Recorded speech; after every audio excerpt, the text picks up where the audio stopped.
My daughter's voice cut sharper than any scalpel. In the crowded ER, she told the doctor, "Don't save him, he's old." A wave of silence spread. Nurses glanced down. Patients whispered. No one spoke for me. She had never said words like this before. So why now? Then the doctor slid a consent form across the counter. My name missing. But what they didn't know, I held the real insurance file. My house, my dignity, my very life hung in balance. Who signed my life away? How long had this been planned? And why here, in front of everyone? The air outside the hospital reeked of exhaust and rain. My daughter stood by the curb, arms crossed, her husband tapping at his phone. When the nurse wheeled me out, she didn't smile, didn't even meet my eyes. The nurse leaned toward her. "You'll want to bring the car up now." But my daughter shook her head. "We're not taking him home." I gripped the armrests of the wheelchair tighter, blood pounding. "What do you mean, not taking me home?" She finally looked at me, her face like stone. "Dad, you can't stay with us. You need to think about assisted living." Her husband smirked, sliding his phone into his pocket. "It's for the best. Your house isn't safe anymore."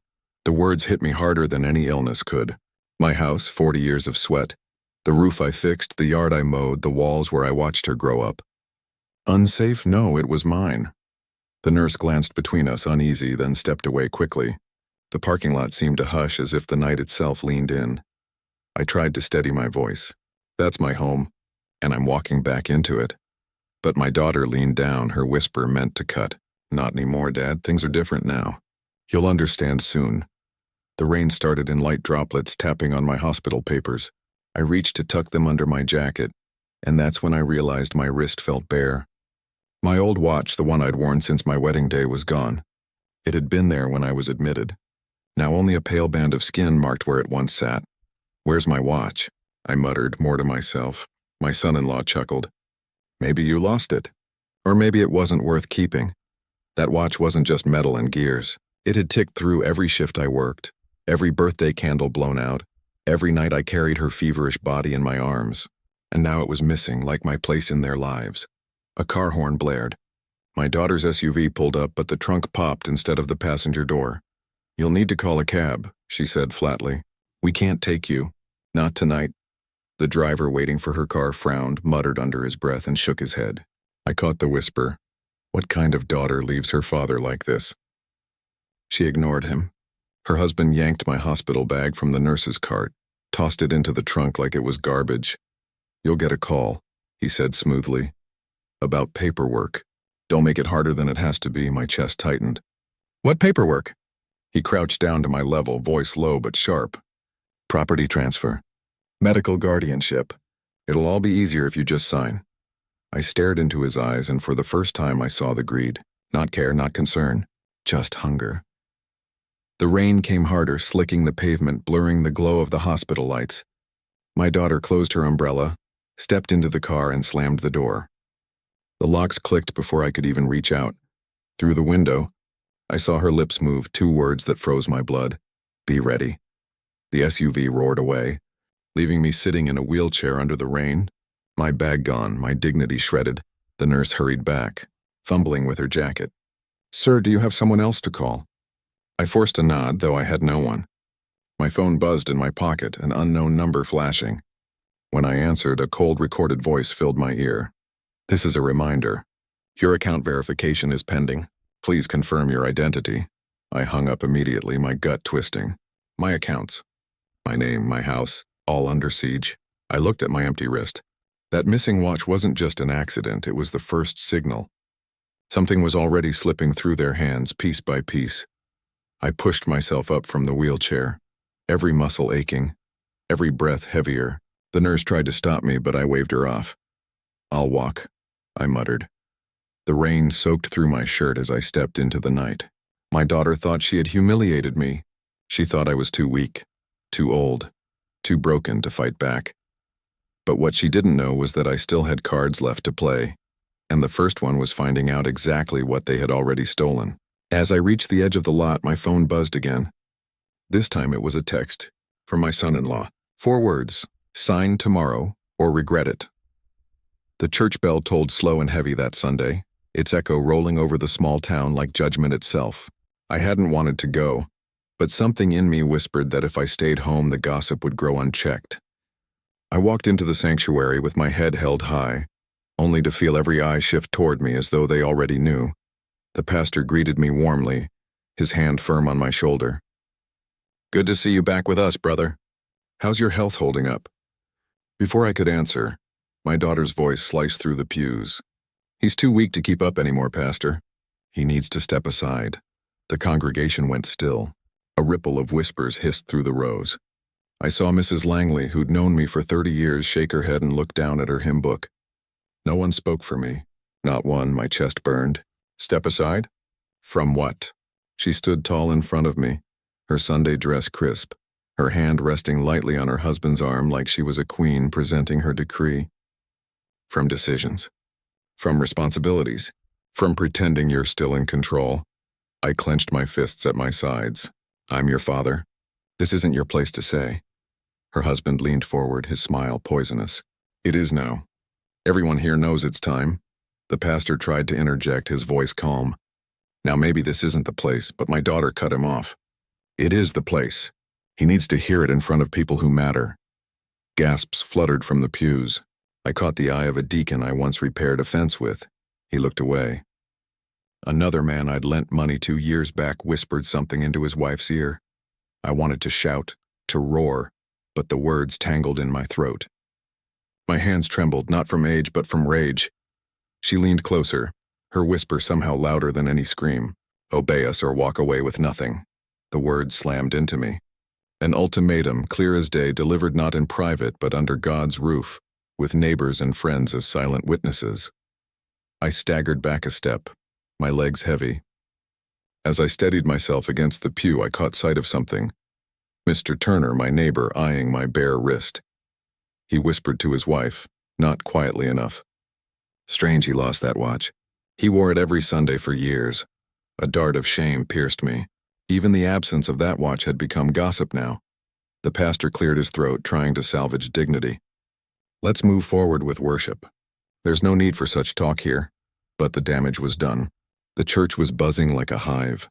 Murmurs layered on murmurs, all circling back to me, the old man who was no longer wanted, whose own daughter had stripped him of honor in the Lord's house. I lowered myself onto the pew, but my daughter wasn't finished. She stood, turned to face the congregation, and declared, "For his own safety, I'll be taking care of things from now on. Please direct any concerns to me or my husband." That was when the room shifted. Not just whispers anymore, but nods, small approving glances. She had staged this moment perfectly, and I was the fool who walked into it. The pastor hesitated, then spoke carefully as if weighing his words. "Brother, I should tell you, someone came by last week. They brought a medical proxy document, signed in your name." The floor seemed to tilt beneath me. My heart hammered. "What?" He nodded solemnly. "It gave authority to your daughter to make decisions. I assumed you had approved it." "No." My voice cracked through the sanctuary. "I never signed such a thing." A gasp broke from the back pew. The congregation shifted again, now unsettled. Some leaned forward, curious. Others looked at me with doubt, suspicion, pity. My daughter's face tightened, but her husband squeezed her hand. He smiled, smooth as oil. "He doesn't remember. You all know how age confuses things." I gripped the edge of the pew so hard my knuckles went white. "I know what I signed and what I didn't. And I didn't give you that power." The room fell into an uneasy silence. Even the pastor seemed unsure now. I looked around at faces I had known for decades, men I'd built porches with, women who'd eaten at my table. Not one spoke up for me. Not one voice rose in my defense. And then, as if to seal my humiliation, the church usher pinned a new bulletin board for announcements. My eyes landed on the list of donors for the upcoming roof repairs. My name, once there, once circled in bold, was missing. In its place, my daughter's name, followed by her husband's. The congregation looked at the board, then back at me, whispers flowing again. She must be the one giving now. My throat burned with the words I wanted to unleash, but the air felt heavy, pressing me down. They weren't just stripping my authority. They were rewriting me out of existence. I sat there, fists trembling, my chest heaving with restrained fury. As the choir began to sing, I forced myself to look up at the bulletin board one more time. My daughter's name gleamed where mine used to stand. And all I could think was, If my signature was forged, who else had been erasing me piece by piece? The Monday after church, my phone rang before sunrise. I thought it might be a neighbor checking in after the scene. Instead, it was the bank. The voice on the line was clipped, professional, but the words cut deeper than any insult. Mr. Walker, several of your checks have bounced. We need to confirm recent withdrawals. I sat up in bed, my chest tightening. That's impossible. My pension covers every bill.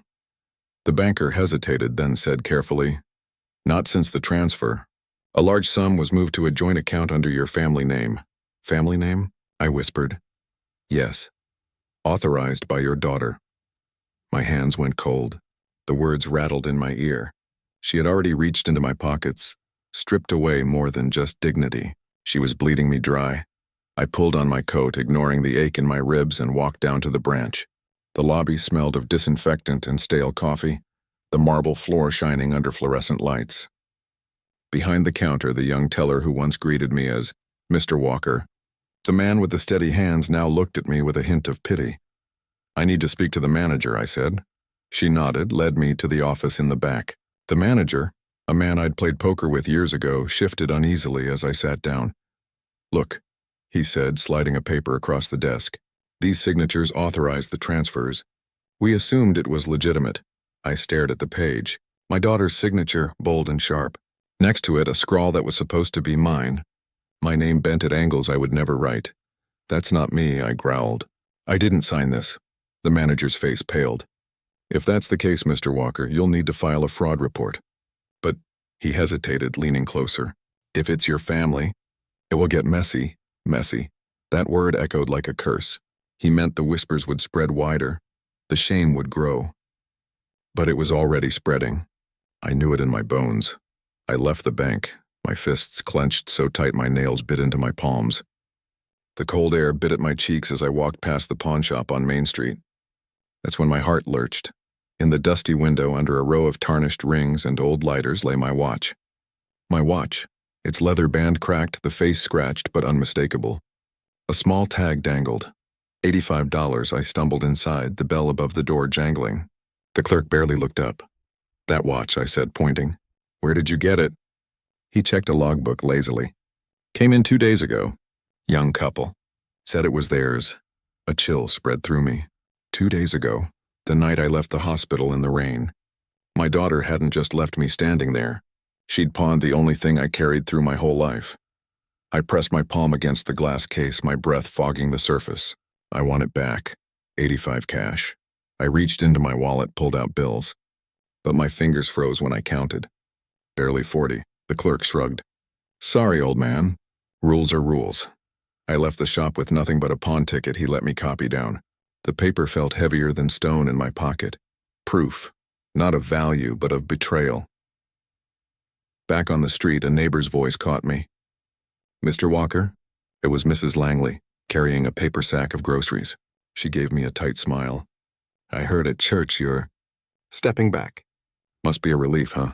I forced a nod, though my throat was burning. Behind her, another neighbor whispered, Poor man. Lost his house next, you watch. They didn't even lower their voices anymore. That night I sat at my kitchen table, my table, staring at the pawn ticket and the forged withdrawal slips. My house creaked in the silence like it was holding its breath. Every shadow felt like an intruder. I thought of my daughter as a little girl running through this very kitchen with her hair flying, her laughter filling the air. I thought of how I'd built everything to keep her safe. And now she was the one stripping it all away. The phone buzzed again. Another call from the bank. Mr. Walker, we regret to inform you your account is temporarily frozen until the family authorization is verified. I slammed the phone down, my pulse racing. Family authorization. They were treating me like a visitor in my own life. I stood, pacing the kitchen, fists trembling. My daughter thought she had won. Thought I was too weak, too old, too broken to fight back.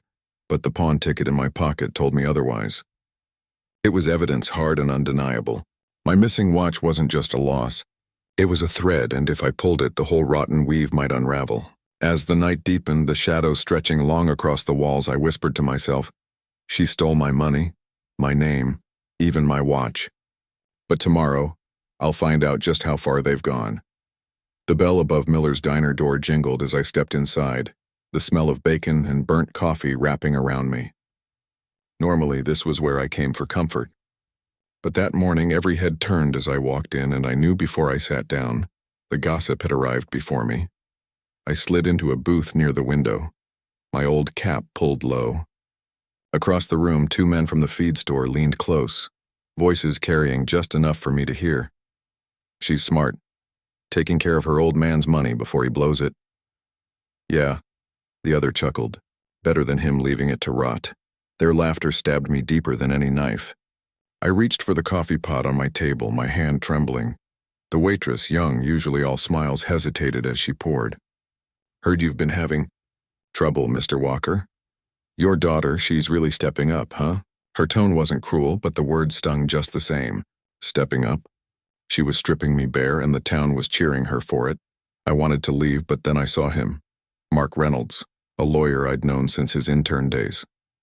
He was sitting 2 booths over, his briefcase propped against the wall, sipping black coffee like it was liquid iron. He looked up, caught my eye, and raised his brow. You look like hell, he said bluntly. Sliding out of his booth and joining me, I gave a bitter chuckle. That's because my own blood's been bleeding me dry. He leaned in, voice low. I overheard talk at the courthouse. Something about you signing guardianship papers. My chest tightened. I didn't sign anything. His eyes narrowed. Then you're in bigger trouble than you think. The waitress brought his refill, and as soon as she left, he pulled a folded paper from his case. This was filed last week. Says you're incompetent to manage your affairs. Says your daughter's been appointed your legal guardian. He laid it on the table between us. My stomach churned. At the bottom of the page was my name, twisted, misshapen, a stranger's scrawl pretending to be mine. That's a forgery, I hissed. Mark nodded grimly. It's convincing enough for a clerk who doesn't know your hand. Which means unless you challenge it, she has the legal right to drain you dry. The diner seemed to close in on me. Plates clattered, forks scraped, and voices swelled. Every sound sharper, louder. Across the room I caught another neighbor shaking his head, whispering to his wife. Poor old man doesn't even know his daughter saved him from himself. I clenched my fists under the table. Saved me. She was killing me piece by piece, and they thought it mercy. Mark tapped the table with his finger. Do you still have anything she can't touch yet? Any proof of what she's done? I reached into my pocket and slid the pawn ticket across to him. She sold my watch. The one I wore for 40 years. He studied it, his brow furrowing. This might look small, but in court? It's evidence. Shows intent. Shows she's treating your property as hers. For the first time in days, a flicker of fire lit in my chest. But before I could speak, the diner door swung open. My daughter and her husband walked in, heads high, smiling as if they owned the room. The chatter hushed, then swelled again, louder this time like bees stirred from a hive. They saw me instantly, their smiles tightening into smirks. She crossed to my booth, her heels clicking sharp against the linoleum. Dad, she said sweetly, you shouldn't be out. You're not well enough. Her husband's hand rested lightly on her back, but his eyes were ice. Come home with us. We'll handle the paperwork. Mark straightened in his seat, his lawyer's voice cutting clean. Funny thing, you're not his guardian. At least not if this forgery is exposed. The color drained slightly from my daughter's face. Forgery. She snapped. My father signed that. I slammed my palm on the table, the sound cracking like a gunshot. I never signed anything. Not then, not now, not ever. The diner fell silent. Even the cook behind the counter poked his head out, spatula in hand. For a moment, the weight shifted. I wasn't just the weak old man anymore. I was a father roaring against betrayal. But my daughter leaned close, her whisper dripping venom. Fight if you want. No one will believe you. You're old. You forget. You shake when you write. They'll say you signed it and just don't remember. Her words coiled around my throat like a snake, because I knew she was right about one thing. Age had marked me. My hands did tremble. My memory did falter at times, and that's what made her scheme so perfect. Mark placed his hand on the paper, steady. Then we'll see whose story holds in court. Because if this man says he didn't sign it, I'll stake my license proving he's telling the truth. My daughter glared at him, then turned to me. This isn't over, Dad. Her husband leaned down, his breath hot near my ear. You'll regret siding with lawyers. We can make life very hard for you. They turned and left, the bell jingling again as the door slammed shut. The diner buzzed with whispers, everyone dissecting what they'd just witnessed. Mark gathered the papers, slid them back into his case. "You're in a fight now, whether you wanted it or not." I looked out the diner window, rain streaking down the glass. My reflection stared back, older, wearier, but with a fire flickering again. I whispered almost to myself, but loud enough for Mark to hear. "I may be old, but I'm not done, and I'll prove it." The hospital corridors smelled of antiseptic and betrayal. I had returned for a follow-up appointment. But instead of a doctor waiting for me, it was my daughter, folder in hand, smile sharpened like a knife. "Dad," she said brightly, too brightly. "Perfect timing. We've got the new care documents ready. All you need is to sign." Her husband hovered just behind, his arm draped casually over her shoulder like a guard dog in human form. He tapped the folder with a manicured finger. "This way, no confusion. You'll be safe, bills will be handled, and you won't have to worry." Safe. The word tasted like poison. I stepped back. "I already told you I didn't sign anything before and I won't now." She tilted her head, pity painted on her face. "Dad, please don't make this harder. You forget things. You lose track. If you don't sign, you'll only embarrass yourself when the truth comes out." A nurse wheeled past with a cart, slowing just enough to glance at us. Another paused at the desk, pretending to sort papers but listening. My humiliation was becoming a hallway spectacle. I lowered my voice. "You're doing this here? In front of everyone?" Her smile widened. "Exactly here. So people understand you're being taken care of." My blood surged. Taken care of. Like I was a pet to be kenneled, not a man who had built the very house she grew up in. She slid the folder open, papers rustling like dry leaves. Power of attorney. Medical guardianship. Financial consolidation. Standard stuff. Sign here, here, and here. Her husband clicked a pen and placed it in front of me, his voice low, sharp. "Make it easy on yourself." I stared at the pen, the ink glistening at the tip, the weight of eyes pressing from every angle, and then movement. Through the open folder, I saw the top sheet of paper. Not standard stuff, it was a deed transfer. My house, my land, the only thing I still owned. My heart slammed against my ribs. This isn't care. This is theft. The hallway stilled. The nurse at the desk looked up, eyes wide. Another patient passing by slowed, clutching his coat. My daughter's smile cracked, then hardened. "You're confused," she snapped. "That's why this is necessary." I shoved the pen back at her. "No, you're not taking my home." Her husband leaned in, whisper sharp enough to cut. "If you fight this, we'll have the police say you're unstable." Who do you think they'll believe? An old man shaking in a gown or your successful daughter? The nurse finally spoke, voice hesitant. "Sir, do you want me to call security?"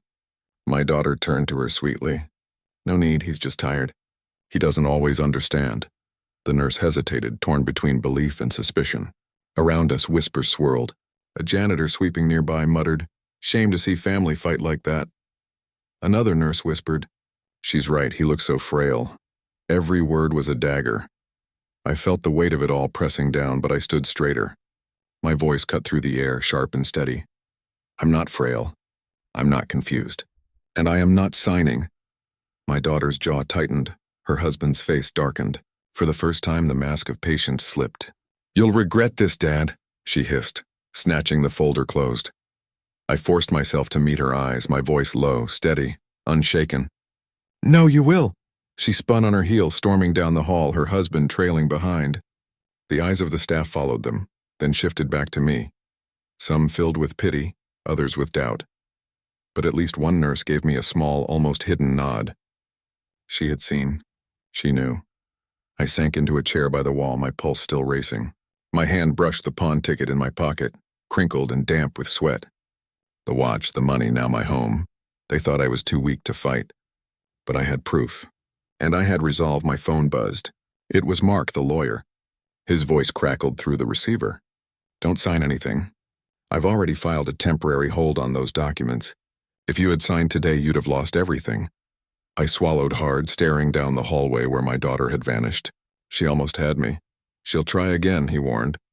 "And she'll push harder each time. Be ready." I hung up, my hand trembling, but not from age, from fury. They thought this was over. They thought I'd roll over and let them strip me bare. But now the fight wasn't just about money or property. It was about my name. My dignity. As I left the hospital, rain pattering on the windows, I whispered to myself, they wanted my signature.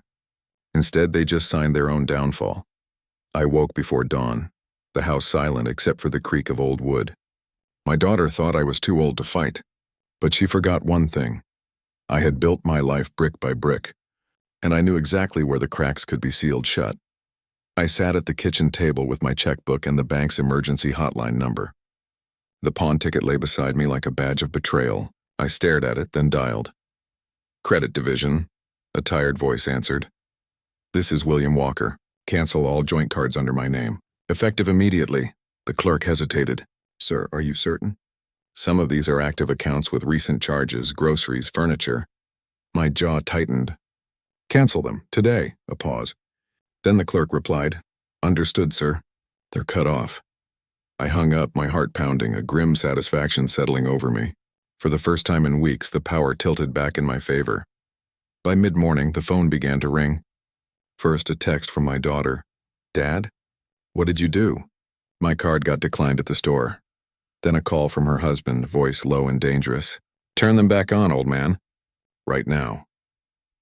I let the silence stretch, then answered with steady words. Not my problem anymore. He spat curses and hung up.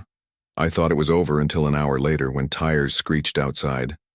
Through the curtain, I saw their SUV pull up fast, my daughter storming toward the porch. She didn't bother knocking. She shoved the door open. How dare you embarrass me like that? I stood, the pawn ticket still in my hand. Embarrass you? You stole from me. Her voice cracked with fury.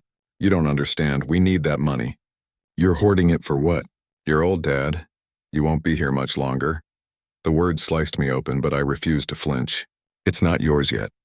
And as long as I'm breathing, it never will be. Her husband stepped in, his tone like ice. You're making a mistake. You want to play stubborn? Fine, but don't forget, you need us more than we need you. I stared at him, then delivered my first strike of defiance. Get out of my house. The words hung in the air like thunder. My daughter's eyes widened, her face flushed red. For the first time, they looked unsure. But the blowback came faster than I expected. By afternoon, a repo truck pulled into their driveway across town. I watched from my porch as neighbors gathered, whispering, pointing. My daughter stood on the curb screaming at the driver as he loaded furniture into the truck bed. Dad, she shouted across the street, her voice carrying sharp in the cool air. You think you've won? You've just made enemies of your own family. The neighbors' whispers rose thick with gossip. One man muttered, Shame it's come to this. Another whispered, Guess the old man finally snapped back. And for once, I didn't feel shame. I felt something hotter, sharper, vindication. Still, the battle was only beginning. As evening fell, my phone rang again. It was Mark, the lawyer. You did the right thing, he said. Cutting their spending shows the court you're still in control. But be careful. They'll strike back harder now. I fingered the pawn ticket in my pocket, its edges softening with wear. Let them try. I've still got proof. Mark's voice lowered. Hold on to it. Small evidence can topple big lies. I sat on the porch as the sun dipped low, painting the sky blood red. The street was quiet now, but the memory of their fury lingered. My daughter had screamed like a cornered animal. And that was exactly what she was becoming. The more I fought back, the more desperate she'd grow. But desperation made people sloppy. I glanced at the watchless gap on my wrist, then at the pawn ticket. Every tick I couldn't hear reminded me of what was at stake. My name, my home, my legacy. As the crickets began their night chorus, my phone buzzed once more. A message, short and venomous, from my son-in-law. Next time we bring the police. The knock came just after sunset. 3 sharp raps that rattled the glass.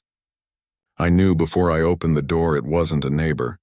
The silhouette on the porch carried authority, and when I pulled the door open, the badge confirmed it. Mr. Walker? The officer asked, hand resting near his belt. We got a call. Said there may be abuse in this household. My stomach dropped. Abuse of who? I live alone. The officer checked his notes. Your daughter reported that you've been unstable, threatening. Said she's worried about her safety. My voice cracked in disbelief. She's lying. She's the one stealing from me. The officer shifted uncomfortably, his tone softening. Look, sir, I don't want trouble. But if we get another call, we'll have to take you in. It's procedure. Behind him, across the street, I saw her standing on the curb, arms folded, a satisfied smirk pulling at her lips. Her husband leaned close, whispering something that made her laugh. The sight of it churned my stomach. I forced myself to steady my voice. "Officer, I've done nothing wrong. She's angry because I cut off her cards." The officer raised a brow. "That explains the tone in her report." He sighed, then lowered his voice. "I'll let this slide tonight, but next time they'll need evidence. Be careful." He turned and left, his cruiser headlights sweeping across my yard as he drove away. As soon as he was gone, I stepped out onto the porch. "Is this your game now?" I shouted across the street. My daughter didn't flinch. "You brought this on yourself." Her husband smirked, cupping his hands around his mouth to shout back. "Enjoy your freedom while it lasts. We'll have proof soon enough." I clenched my fists, fighting the urge to march across the street. But I knew that's what they wanted, for me to lose control, to give them the scene they needed. Instead, I reached into my pocket, fingers brushing the pawn ticket. Its edges were worn soft now, but it steadied me. Proof, evidence, a weapon I'd use when the time was right. The backlash didn't stop with the police call. By morning, the town was buzzing. At the grocery store, the cashier avoided my eyes. "Heard you've been having trouble, Mr. Walker." From the next aisle, a woman whispered loudly enough for me to hear. "Poor man's mind is going. I heard he threatened his daughter." Another voice cut in. "No wonder she's taking control. Better than letting him ruin himself." I stood there, clutching a carton of milk, the weight of their judgment pressing down like chains. Every glance, every whisper was a reminder. My daughter wasn't just stealing from me, she was erasing me. By the time I reached home, I could hardly breathe. I set the groceries on the counter, hands shaking. The phone buzzed on the table, another message. "You're losing, Dad. Everyone knows the truth now. Sign and this ends." I sank into my chair, staring at the screen until the letters blurred. Losing. That was the word she wanted me to believe. But I knew better. This wasn't loss, it was war. That night, as I sat in the dark kitchen, I heard a knock on the back door. My heart jolted, but when I opened it, it wasn't the police. It was my neighbor, Mr. Turner. He leaned in close, his voice hushed. "I don't believe what they're saying. I've known you too long. But you need to be careful. They're spreading things fast." His words gave me a flicker of hope.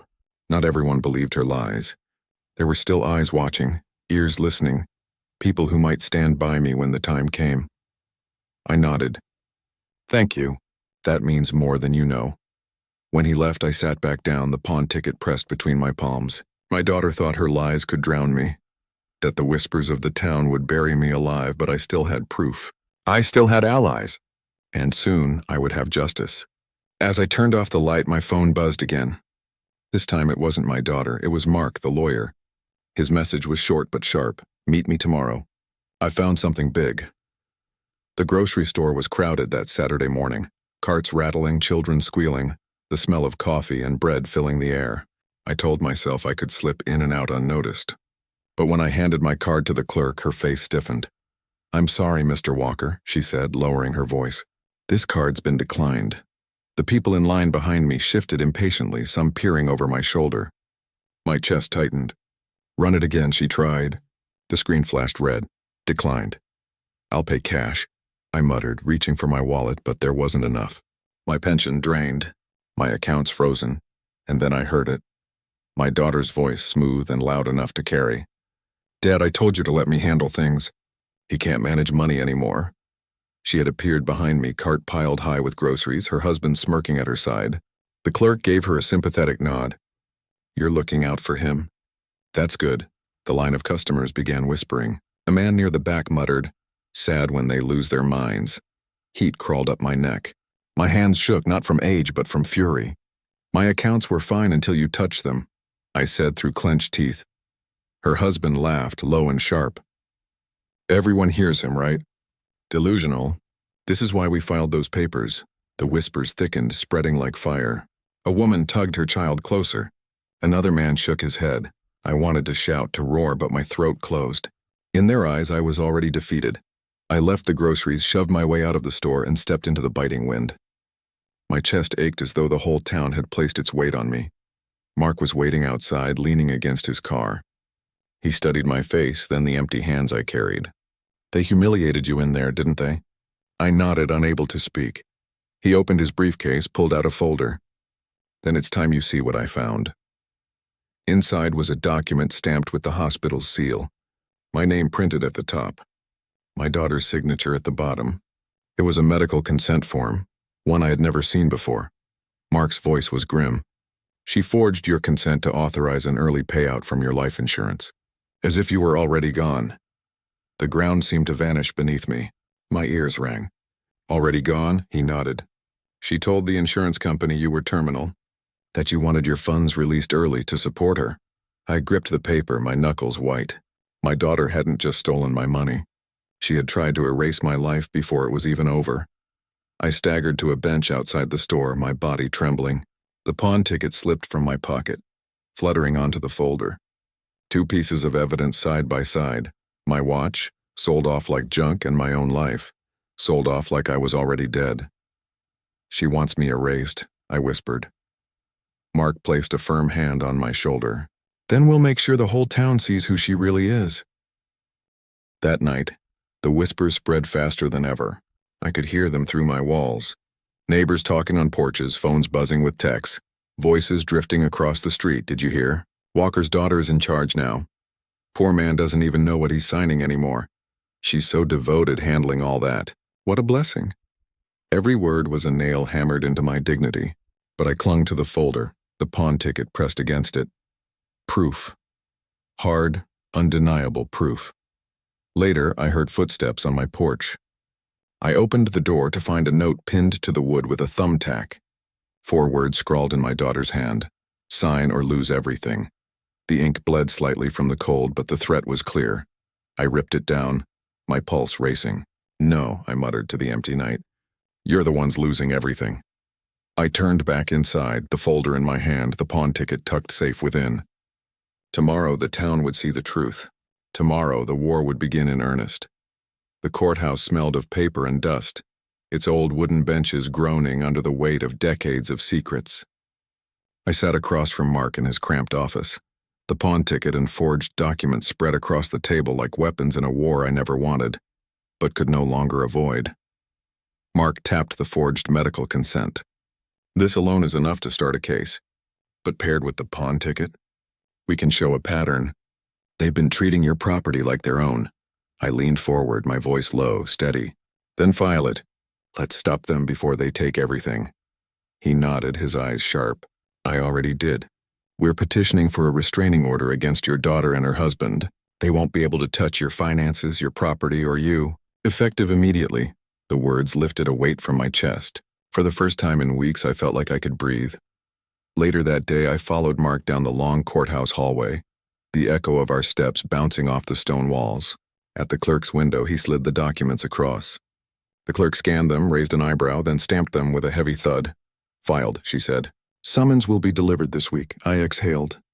A tremor running through me, not from fear, but from the taste of victory. As we turned to leave, I caught the clerk whispering to another worker, her voice carrying just enough. Walker's fighting back. Guess the daughter won't like that. Good, I thought. Let the whispers start turning in my direction. When we stepped outside, the autumn air hit sharp and cold. Mark handed me a copy of the restraining order. Keep this with you at all times. If they try anything, call me. Or call the sheriff. This piece of paper is your shield. I folded it carefully, slid it into my jacket pocket alongside the pawn ticket. 2 small slips of paper, but together they carried more weight than all my daughter's lies. That evening, as the sun set blood-red behind the church steeple, a knock rattled my door. I opened it to find a man in a suit, an official courier. Delivery for William Walker, he said, handing me an envelope with heavy lettering. I tore it open. Inside was the court summons, addressed to my daughter and her husband. A smirk tugged at my lips.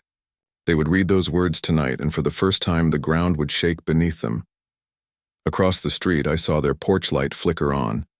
Moments later, the courier walked up their steps, rang the bell, and handed them the same kind of envelope.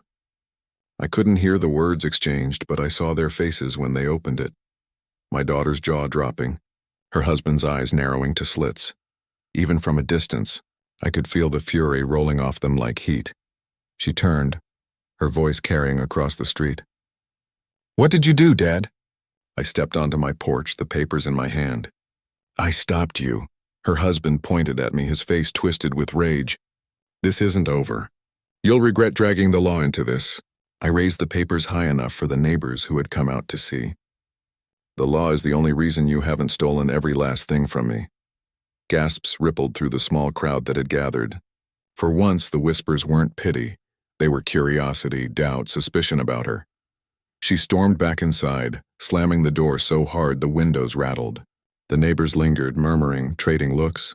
Some nodded to me. Small acknowledgments that maybe, just maybe, they were beginning to see the truth. I sank into my porch chair, the folder on my lap, the restraining order folded tight in my pocket. My hand still trembled, but now it was with a different kind of energy. Not weakness, but resolve. My phone buzzed. A text from Mark. "Good work today.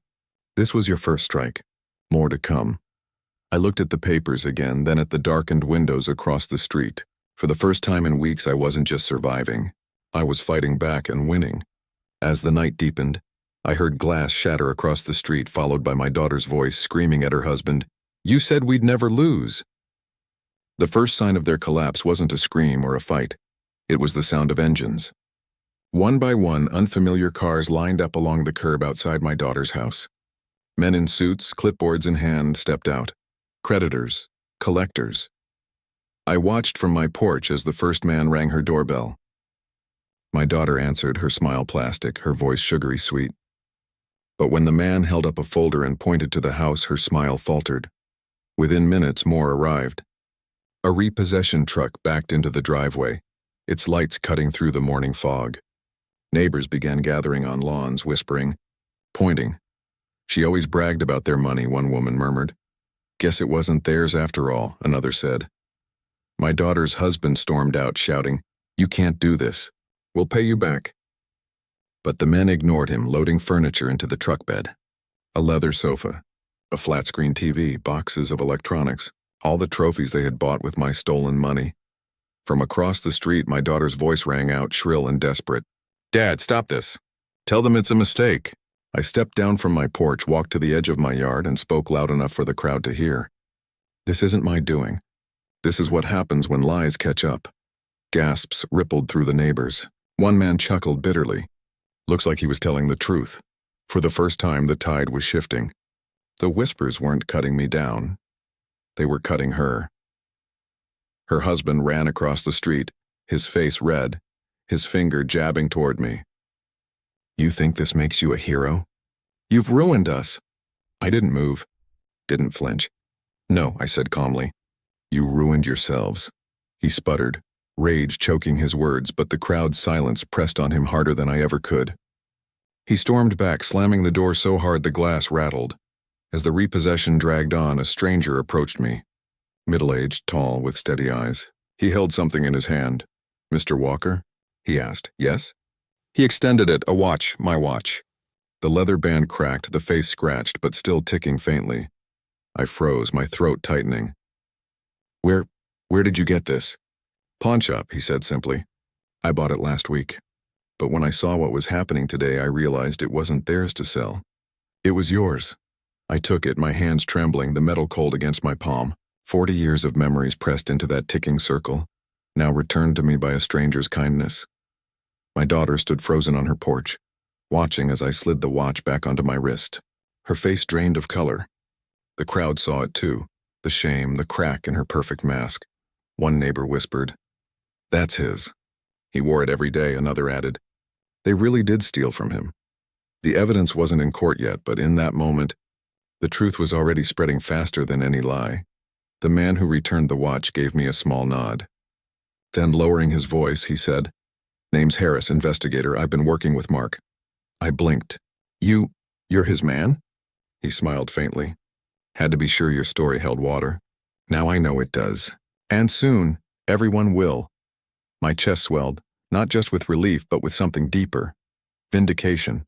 Proof that I wasn't fighting alone. Across the street, my daughter screamed, her voice ragged. "You'll regret this, Dad. You think they respect you now? Just wait. But her words fell flat. The neighbors weren't nodding along anymore. They were watching her unravel piece by piece. I lifted my wrist, the watch catching the afternoon light. No, I called back. The only regret here is yours. As the repossession trucks rolled away, leaving their driveway stripped bare, the whispers rose again. But this time, they carried a different weight. He's stronger than we thought. She lied. He's not the one losing it. They can't hide anymore. For the first time, I felt the tide turn fully. My name wasn't a punchline whispered in aisles, it was becoming a banner of defiance. That night, as I wound the watch and placed it on the nightstand, its steady ticking filled the silence. But even as I closed my eyes, I knew their collapse wasn't the end. It was only the beginning of my strongest revenge. The church bell rang heavy that Sunday, the same bell that had told over my humiliation weeks before. I walked up the steps slowly, the watch ticking on my wrist again. People turned to look, some with pity, others with curiosity. But this time I didn't lower my head. Inside, the sanctuary buzzed with whispers even before the service began. Neighbors craned their necks, murmuring as I passed. Did you hear about the repossession? Whole truckload gone.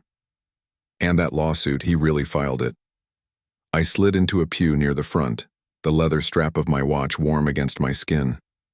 For the first time in a long while, I felt the weight of eyes not just condemning, but waiting. The pastor stepped to the pulpit, clearing his throat. His voice rang firm. Before we begin today's worship, I have an announcement. My stomach tightened. Announcements in this church rarely ended well for me lately. He unfolded a letter, the seal of the court visible even from where I sat. This week, the court filed notice of a pending case. William Walker versus his daughter and son-in-law. The charges involve forgery, financial exploitation, and fraudulent guardianship. Gasps rippled through the congregation. Heads turned toward me, then toward my daughter, who sat 2 pews back, her face pale but defiant. The pastor's voice was solemn. This is a grave matter, one that concerns not only a family, but the integrity of our community. My daughter shot to her feet. He's lying, she shouted, her voice sharp. He doesn't know what he's saying. He's confused, senile, her words echoed, bouncing off stained glass. But this time, the silence that followed didn't side with her. Mrs. Langley, who had whispered against me weeks ago, now shook her head. He's not confused. He's standing right there, stronger than ever. Another voice rang out from the back. I saw the repo trucks. We all did. She's the one lying. The tide shifted before my eyes. I stood slowly, turning to face the congregation. My voice carried, steady and clear. I may be old. My hands may shake. But I know the truth. And I know my name. No one, daughter or not, will erase it. The room erupted, not in laughter, not in whispers, but in applause. It wasn't thunderous, but it was enough. Enough to tell me the community was finally seeing through her mask. My daughter's face twisted, her fists clenched. She turned on the pastor. How dare you humiliate me like this? But the pastor met her fury with calm resolve. The truth isn't humiliation, child. It's accountability. Her husband tugged at her arm, hissing, "Sit down. We can't fight this here." But she yanked free, storming down the aisle. You'll all regret this. She spat before slamming the doors behind her. The sanctuary settled into uneasy silence. Then one by one people turned back toward me, not with pity but with respect.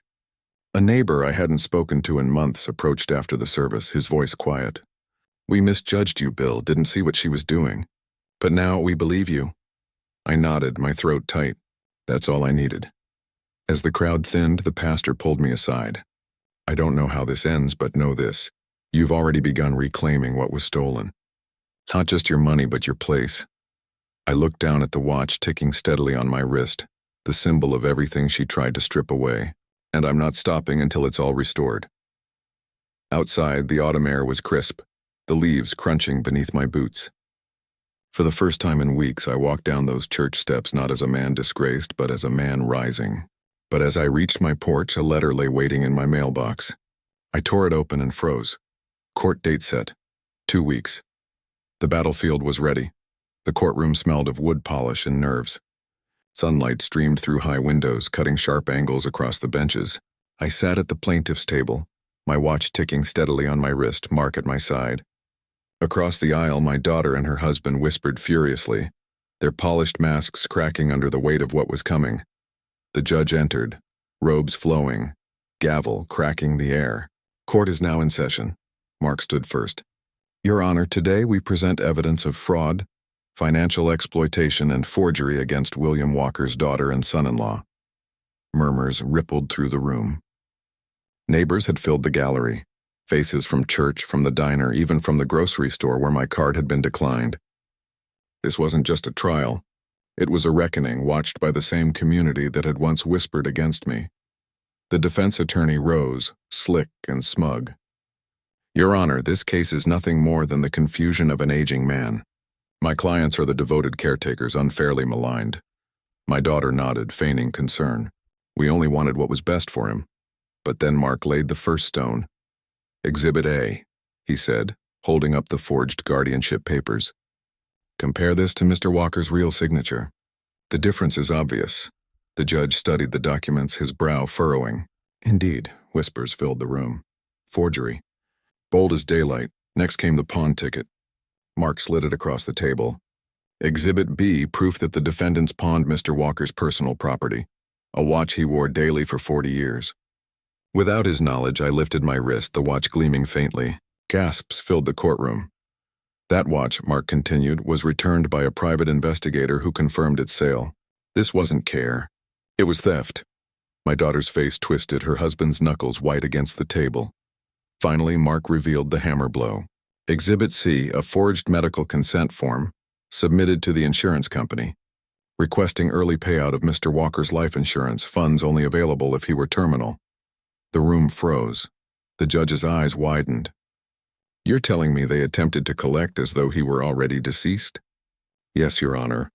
They tried to erase him while he still breathed. Gasps surged louder than any church hymn. Some in the gallery stood shaking their heads, muttering disbelief. My daughter leapt to her feet, her voice shrill. That's a lie. He doesn't even understand what he's saying. He's sick. The judge's gavel slammed down. Order. Sit down. Mark turned, his voice sharp. He's not sick. He's not confused. He's been clear from the start. They tried to steal his life out from under him. The silence that followed was suffocating. For the first time, my daughter's mask cracked fully. Her eyes darted, her lips trembling. Her husband, sweating, slammed his palms on the table. Enough, fine, we planned it. We thought he'd just give in. He's old, he doesn't need it all. We deserve the house, the money. Why shouldn't we? We've been the ones waiting for it.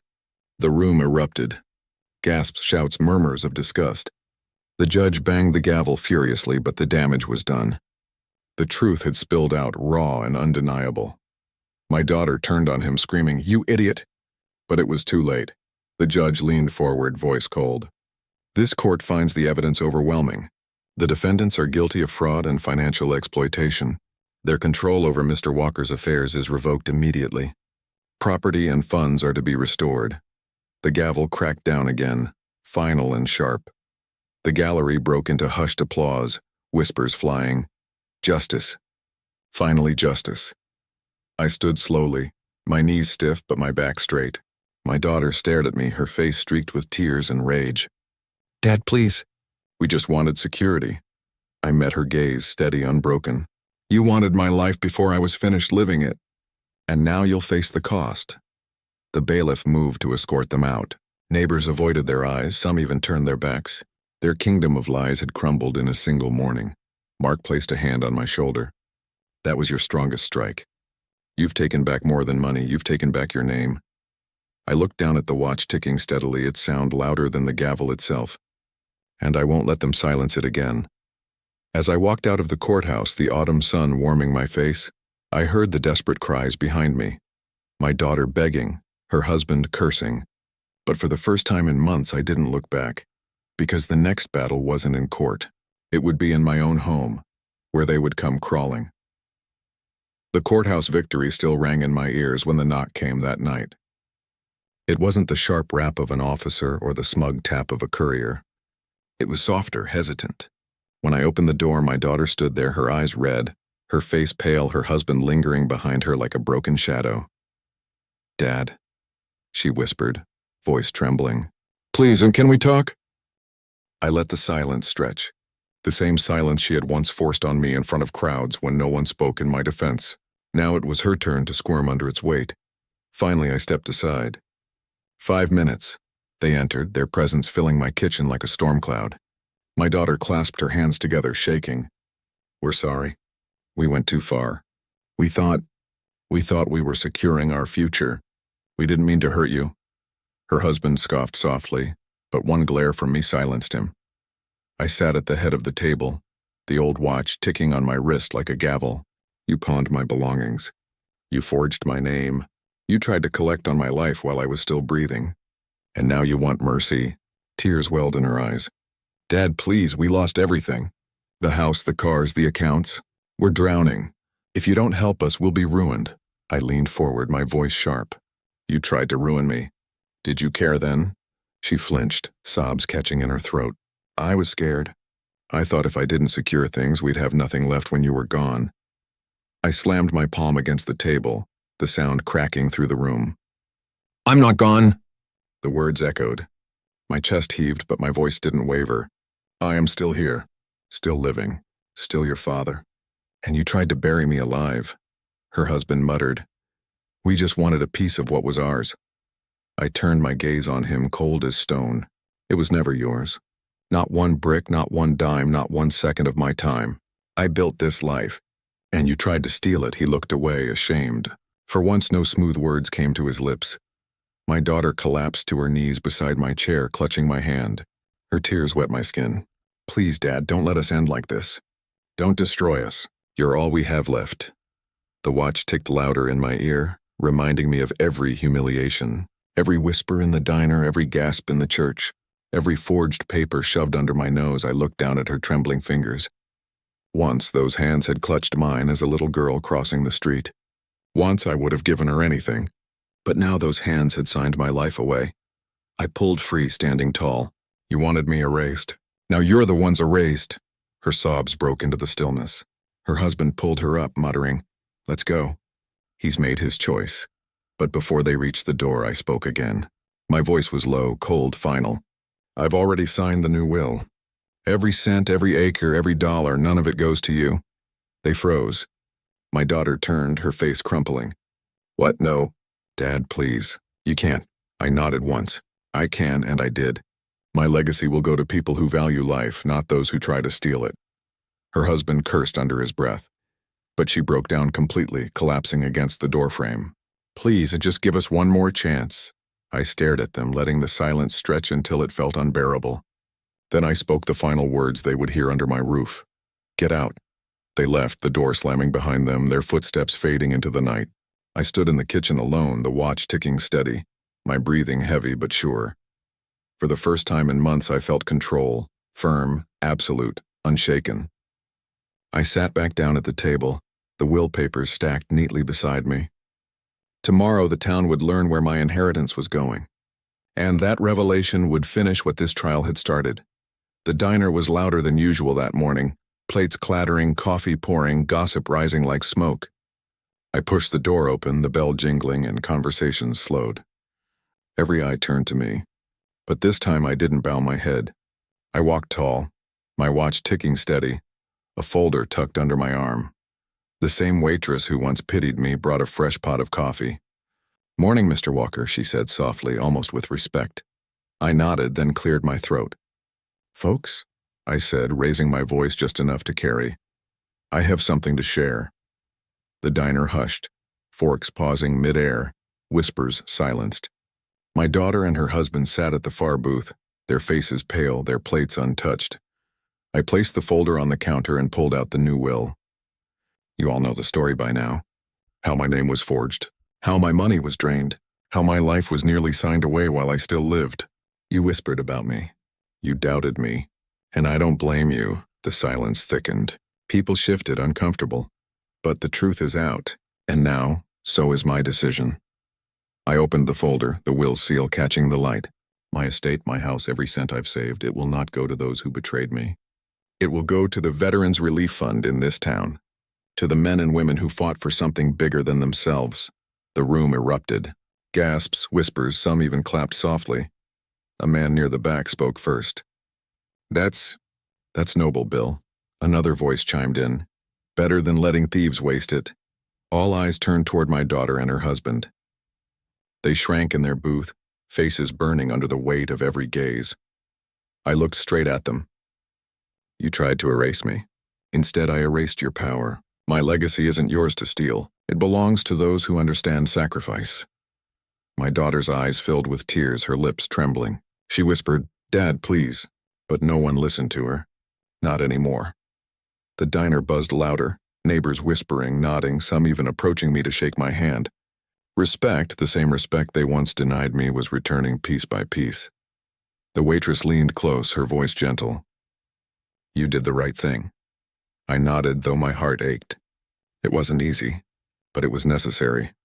At the far booth, my son-in-law stood abruptly, knocking over his coffee. "Come on," he growled, yanking my daughter to her feet. They stormed out, heads low, the bell above the door ringing hollow in their wake. No one followed them. No one defended them. The entire diner turned back to me. I lifted my wrist, the watch gleaming in the morning light, ticking strong. It had been lost, pawned, humiliated, but now it ticked louder than ever. A symbol that I was still here, still standing, still undefeated. For the first time in months, I smiled. I raised my cup, the chatter of the diner swelling around me. They tried to erase me, I said quietly, but loud enough for all to hear. Instead, I erased their power. My name still stands. My dignity still stands. And that's something no one can take. The diner filled with nods, applause, and respect. For the first time, I felt whole again,